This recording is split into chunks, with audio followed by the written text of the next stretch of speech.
வணக்கம் நண்பர்களை, சற்று முன் வெளியான மிக முக்கிய அப்டேட்டின் படி கலைஞர் மகளிர் உரிமை தொகை திட்டத்தில் உரிமை தொகை பெறுவதற்காக விண்ணப்பம் செய்த பெண்களுடைய பர்சனல் நம்பருக்கு எப்போது முதல் SMS வரும் என்ற மிக முக்கிய அறிவிப்பை தமிழ்நாடு அரசானது அதிகாரப்பூர்வமாக வெளியிட்டு உள்ளார்கள்.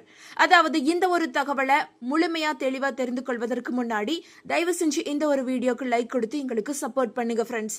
நீங்க கொடுக்குற ஒவ்வொரு லைக்கும் எங்களுக்கு மிகப்பெரிய சப்போர்ட்டிவா இருக்கு. தயவு செஞ்சு ப்ளீஸ் இந்த ஒரு வீடியோக்கு இப்பவே லைக் கொடுத்து எங்களுக்கு சப்போர்ட் பண்ணுங்க. இப்ப வாங்க வீடியோக்குள்ள போலாம். அதாவது 28 லட்சத்திற்கும் மேற்பட்டோர் தமிழ்நாடு முழுவதும் மகளிர் உரிமை தொகை கேட்டு விண்ணப்பம் செய்து உள்ளனர். இவர்களுக்கான கள ஆய்வு இறுதி கட்டத்தை அடைந்து உள்ளது. டிசம்பர் மாதம் பணம் அனுப்ப வேண்டும் என்பதால் இறுதிக்கட்ட ஆய்வு பணிகள் நடக்கின்றன. கிராம நிர்வாக அலுவலர்கள் இதற்கான பட்டியலை எடுத்து உள்ளனர். கள ஆய்வு செய்யப்பட்ட பயனாளிகளில் யாரெல்லாம் தகுதியுள்ளவர்கள் என்று ஆய்வு செய்யப்பட்டு அவர்களின் பெயர்கள் இறுதி செய்யப்படுகின்றன. நவம்பர் 14ஆம் தேதிக்குள் லிஸ்டை இறுதி செய்ய வேண்டும் என்பதால் பணிகள் மிகவும் தீவிரமாக நடக்கின்றன. நவம்பர் இறுதியில் மெசேஜ் அனுப்பி சோதனை செய்யப்படும் என்றும் கூறப்படுகிறது. கலைஞர் மகளிர் உரிமை தொகை திட்டத்தின் கீழ் 1000 ரூபாய் மாத உதவித்தொகை பெறுவதற்கான புதிய விண்ணப்பங்கள் நவம்பர் 30ஆம் தேதிக்குள் ஆய்வு செய்யப்படும் என துணை முதல்வர் உதயநிதி ஸ்டாலின் சட்டப்பேரவையில் தெரிவித்தார். தகுதியுள்ள பெண்களுக்கு டிசம்பர் 15ஆம் தேதி முதல் இந்த உரிமை தொகை வழங்கப்படும் என்று அறிவிக்கப்பட்டு உள்ளது. முன்னதாக சட்டப்பேரவையில் பேசிய உதயநிதி ஸ்டாலின் கலைஞர் மகளிர் உரிமை தொகை திட்டத்தின் கீழ் கடந்த 26 மாதங்களில் சுமார் 1.14 கோடி பெண் பயனாளிகளுக்கு மாதந்தோறும் ரூபாய் 1000 உரிமை தொகை வழங்கப்பட்டு உள்ளது. இந்த திட்டம் தொடங்கப்பட்டதில் இருந்து இதுவரை சுமார் 30,000 கோடி வழங்கப்பட்டு உள்ளது என்றும் உதயநிதி ஸ்டாலின் அவர்கள் தெரிவித்து இருக்கிறார். இந்த திட்டத்தின் பலனை மேலும் பல பெண்கள் பெறும் வகையில் சில நிபந்தனைகள் தளர்த்தப்பட்டுள்ளதாகவும் அவர் குறிப்பிட்டு இருக்கிறார். அரசு சேவைகளை எளிதாக்கும் நோக்கில் உங்களுடன் ஸ்டாலின் முகாம்களை மாநில அரசு கடந்த ஜூலை 15ஆம் தேதி அன்று தொடங்கியது. நவம்பர் 15ஆம் தேதிக்குள் கிராமப்புற மற்றும் நகரப்புறங்களில் 10,000 முகாம்கள் நடத்த அரசு திட்டமிட்டு உள்ளது. அக்டோபர் 15ஆம் தேதி நிலவரப்படி மொத்தம் 9,055 முகாம்கள் நடத்தப்பட்டுள்ளதாக உதயநிதி ஸ்டாலின் அவர்கள் அதிகாரப்பூர்வமாக சட்டப்பேரவையில் தெரிவித்து இருக்கிறார். அதேபோல இந்த முகாம்களில் கலைஞர் மகளிர் உரிமை தொகை திட்டத்திற்கான விண்ணப்பங்கள் பெறப்படும் என்றும் முதல்வர் ஏற்கனவே அறிவித்து இருந்தார். இதுவரை உங்களுடன் ஸ்டாலின் முகாம்களில் 28 லட்சம் பெண்கள் உதவித்தொகை கேட்டு, அதாவது கலைஞர் மகளிர் உரிமை தொகை கேட்டு விண்ணப்பம் செய்துள்ளனர். புதிய விண்ணப்பங்களை ஆய்வு செய்ய வருவாய்த்துறை அதிகாரிகள் கள ஆய்வு மேற்கொண்டு வருவதாகவும் துணை முதல்வர் தெரிவித்து இருக்கிறார். இந்த தகவல் அக்டோபர் 16, 2025 அன்று மாலை 6:58 மணிக்கு வெளியிடப்பட்டது. நவம்பர் வரை உங்களுடன் ஸ்டாலின் திட்டம் நடக்கிறது. உங்களுடன் ஸ்டாலின் முகாமில் மகளிர் உரிமை தொகை மனுக்கள் எல்லாம் பெறப்பட்ட பின்பே இதில் பயனாளிகள் தேர்வு செய்யப்படுவார்கள் என்று அரசு தரப்பு வட்டாரங்கள் தெரிவித்து உள்ளன. மகளிர் உரிமை தொகை திட்டத்தால் 1,15,00,000 பெண்கள் பயன்பெறுகிறார்கள். காஞ்சிபுரம் மாவட்டத்தில் மட்டும் 1,73,000 பெண்கள் இந்த திட்டத்தில் பயனடைந்து வருகிறார்கள். உங்களுடன் ஸ்டாலின் திட்டத்தில் மனு அளித்த பெண்களுக்கு முதலமைச்சர் கவனத்திற்கு கொண்டு செல்லப்பட்டு மகளிர் உரிமை தொகை திட்டம் விரைவில் அனைவருக்கும் வழங்கப்படும். அதாவது 1 அல்லது 2 மாதங்களில் அவர்களுக்கு கண்டிப்பாக பணம் வழங்கப்படும் என்றும் உதயநிதி ஸ்டாலின் முன்பே தெரிவித்தார் என்பது குறிப்பிடத்தக்கது. அதே நேரத்தில் விண்ணப்பித்த அனைவருக்கும் மகளிர் உரிமை தொகை கிடைக்குமா என்றால் இல்லை. அந்த விண்ணப்பங்களில் தகுதியானவர்கள் தேர்வு செய்யப்பட்டு அவர்களுக்கு மட்டுமே மாதம் ரூபாய் 1000 வழங்கப்படும் என்றும் துணை முதலமைச்சர் உதயநிதி ஸ்டாலின் அவர்கள் தெரிவித்து உள்ளார். அதாவது மகளிர் உரிமை தொகை யாருக்கெல்லாம் கிடைக்கும் என்று பார்த்தால் ஆண்டுக்கு ரூபாய் 2.5 லட்சத்திற்கு கீழ் வருமானம் ஈட்டும் குடும்பங்களில் உள்ள பெண்கள், 5 ஏக்கருக்கு குறைவாக நன்சை நிலம் அல்லது 10 ஏக்கருக்கு குறைவாக புன்சை நிலம் வைத்துள்ள குடும்பங்களில் உள்ள பெண்கள், ஆண்டிற்கு வீட்டு உபயோகத்திற்கு 3,600 யூனிட்டிற்கும் குறைவாக மின்சாரம் பயன்படுத்தும் குடும்பங்களில் உள்ள பெண்கள், அரசு ஓய்வூதியம் ஆண்டுக்கு 2.5 லட்சத்திற்கும் குறைவாக பெறும் குடும்பங்களில் ஓய்வூதியம் பெறும் நபரை தவிர்த்து அக்குடும்பத்தில் தகுதியான பெண் இருப்பின் அவரும் விண்ணப்பம் செய்யலாம். ஆனால் ஒரு குடும்ப அட்டைக்கு ஒரு பயனாளி மட்டுமே விண்ணப்பிக்க தகுதியானவர். இதேபோல் அரசின் மற்ற ஓய்வூதியம் திட்டங்களில் பயனாளியாக இருந்து ஓய்வூதியம் பெறும் நபரை தவிர்த்து அக்குடும்பத்தில் பெண்கள் இருப்பின் அவர்களும் விண்ணப்பம் செய்யலாம். முதலில் சொன்னது போல தகுதியுடைய குடும்பங்களைச் சேர்ந்த பெண்கள் புதிதாக கலைஞர் மகளிர் உரிமை தொகை திட்டத்திற்கு விண்ணப்பம் செய்திருந்தால் அவர்களுக்கு இந்த திட்டத்தில் உரிமை தொகை வழங்க அதிக வாய்ப்புகள் இருக்கிறது. அவர்கள் மாதம் 1000 ரூபாய் உரிமை தொகையை பெற்றுக்கொள்ளலாம்.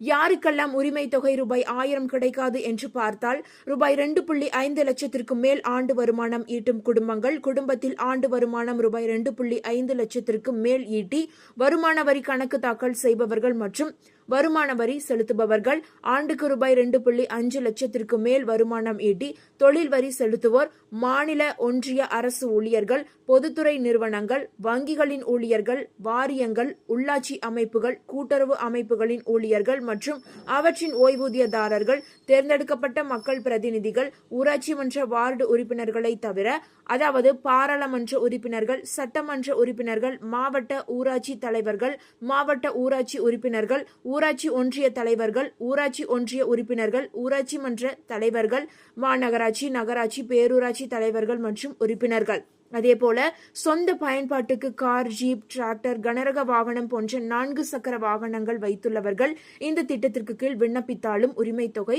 கொடுக்கப்படாது.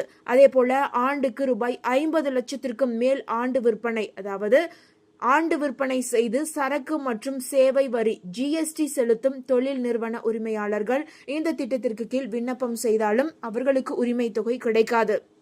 அதாவது முதலில் சொல்லப்பட்ட நபர்கள் அல்லது குடும்பங்களைச் சேர்ந்த பெண்கள் விண்ணப்பம் செய்திருந்தால் அவர்களுக்கு விண்ணப்பம் நிராகரிக்கப்படும். அவர்களுக்கு மாதம் ரூபாய் 1000 கலைஞர் மகளிர் உரிமை தொகை கிடைக்காது என்பது குறிப்பிடத்தக்கது. அதே சமயம் தவறான தகவல்களை கொடுப்பவர்கள் குடும்ப வருமானம் உள்ளிட்ட தகவல்களை மறைத்து மகளிர் உரிமை தொகை திட்டத்திற்கு விண்ணப்பம் செய்தவர்களின் விண்ணப்பங்கள் எல்லாம் விசாரணையில் கண்டுபிடிக்கப்பட்டால் உடனடியாக நிராகரிக்கப்பட்டுவிடும் என்றும் அறிவிக்கப்பட்டு உள்ளது. மகளிர் உரிமை தொகை திட்டத்திற்கு விண்ணப்பிக்கும் போது உங்களுடைய ஆதார் கார்டு, வங்கி கணக்கு அட்டை நகல் மற்றும் மொபைல் எண் மிகவும் முக்கியமானதாகும். இவை அனைத்தையும் சரியாக கொடுத்திருக்கிறீர்களா என்பதை உறுதிப்படுத்திக் கொள்ளுங்கள். வங்கி கணக்குடன் இணைக்கப்பட்ட மொபைல் எண்ணையே கலைஞர் மகளிர் உரிமை தொகை திட்டத்திற்கு விண்ணப்பிக்கும் போது விண்ணப்பத்தில் நீங்கள் கொடுக்க வேண்டும். இதில் ஏதாவது ஒன்று தவறாக இருந்தாலும் மகளிர் உரிமை தொகை கிடைப்பதில் பெரும் சிக்கல் ஏற்படும்.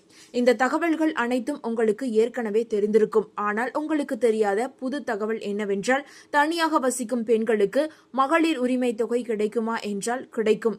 ஆனால் அந்த பெண்ணிடம் ரேஷன் கார்டு இருக்க வேண்டும். இதுவரை ரேஷன் கார்டு இல்லை என்றாலும் பரவாயில்லை. உடனே தனியாக வசிக்கிறேன் என்பதற்கான மனுவை கொடுத்து ரேஷன் கார்டுக்கு விண்ணப்பம் செய்யலாம். அல்லது குறைதீர் முகாம்களில் நேரடியாக சென்றும் முறையிடலாம். அதன்படி உங்களுக்கு ரேஷன் கார்டு கிடைத்த பிறகு கலைஞர் மகளிர் உரிமை தொகை திட்டத்திற்கு எப்போது வேண்டுமானாலும் விண்ணப்பம் செய்யலாம். அதாவது உங்களுடன் ஸ்டாலின் முகாமானது நவம்பர் 14ஆம் தேதி வரைதான் இயங்கும் என்பது குறிப்பிடத்தக்கது. அதற்குள் நீங்கள் இந்த ஒரு வேலையை முடித்தே ஆக வேண்டும். மகளிர் உரிமை தொகை திட்டத்தின் மூலம் பயன்பெற ரேஷன் கார்டு தான் அடிப்படையே. தகுதி வாய்ந்த பெண்கள் யாராக இருந்தாலும் ரேஷன் கார்டு இருந்து கலைஞர் மகளிர் உரிமை தொகை திட்டத்திற்கான விதிமுறைகளை பூர்த்தி செய்திருந்தால் கட்டாயம் உங்களுக்கும் ரூபாய் 1000 கிடைக்கும்.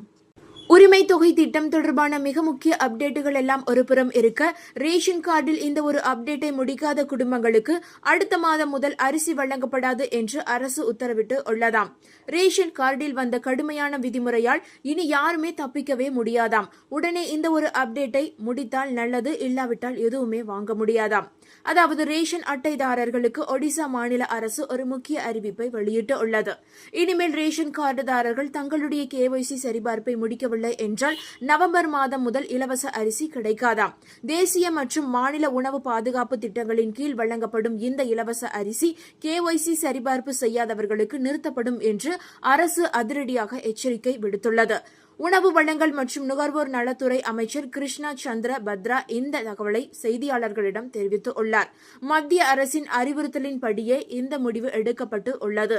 பொது விநியோக திட்டத்தின் கீழ் ரேஷன் கார்டுதாரர்கள் அனைவரும் KYC சரிபார்ப்பை கட்டாயம் முடிக்க வேண்டும் என்று மத்திய அரசு மாநிலங்களுக்கு, அதாவது அனைத்து மாநிலங்களுக்கும் உத்தரவிட்டு உள்ளதாம். ஒடிசா மாநிலத்தில் மட்டும் 15.67 லட்சத்திற்கும் அதிகமான பயனாளிகள் தங்களது KYC சரிபார்ப்பை இன்னுமே முடிக்கவில்லையாம். பல முறை காலக்கெடு நீடிக்கப்பட்டும் பலர் இதை செய்யவில்லையாம். அக்டோபர் மாதம் வரை அவர்களுக்கு இலவச அரிசி வழங்கப்பட்டுள்ளது. ஆனால் அடுத்த மாதம் முதல் KYC சரிபார்ப்பை முடிக்காதவர்களுக்கு அரிசி விநியோகம் நிறுத்தப்படும்.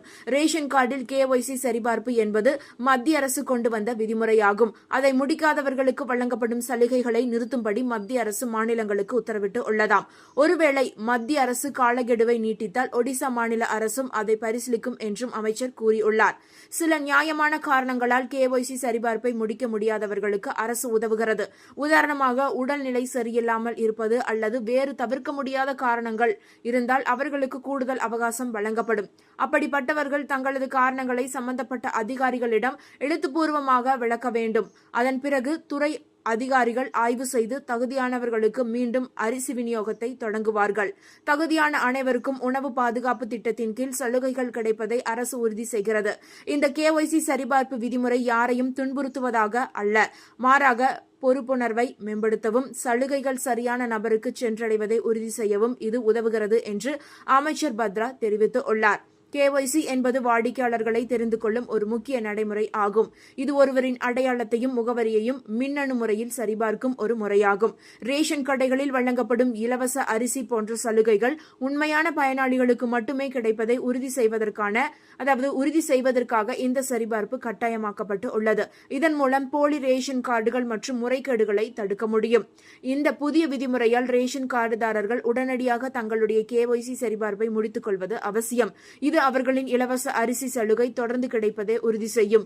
எனவே உங்களுக்கு அருகிலுள்ள ரேஷன் கடைகளில் அல்லது அரசு நிர்ணயித்துள்ள மையங்களில் இந்த KYC சரிபார்ப்பை நீங்கள் செய்து கொள்ளலாம். அப்போதுதான் ரேஷன் திட்டத்தின் கீழ் உங்களால் தொடர்ந்து உதவி பெற முடியும். இந்த தகவல்கள் உங்களுக்கு பயனுள்ளதாக இருந்தால் மறக்காம இந்த வீடியோவை லைக் பண்ணி உங்களுடைய ஃப்ரெண்ட்ஸுக்கும் ஃபேமிலிக்கும் ஷேர் பண்ணி விட்டுருங்க. இது போன்ற பயனுள்ள தகவல்களை உடனுக்குடன் தெரிந்து கொள்ள மறக்காம நம்மளுடைய குட்டி இன்ஃபோ சேனலை சப்ஸ்கிரைப் பண்ணி பக்கத்தில் இருக்க மினி பெல் ஐக்கானை கிளிக் பண்ணி வச்சுக்கோங்க. நன்றி மக்களே.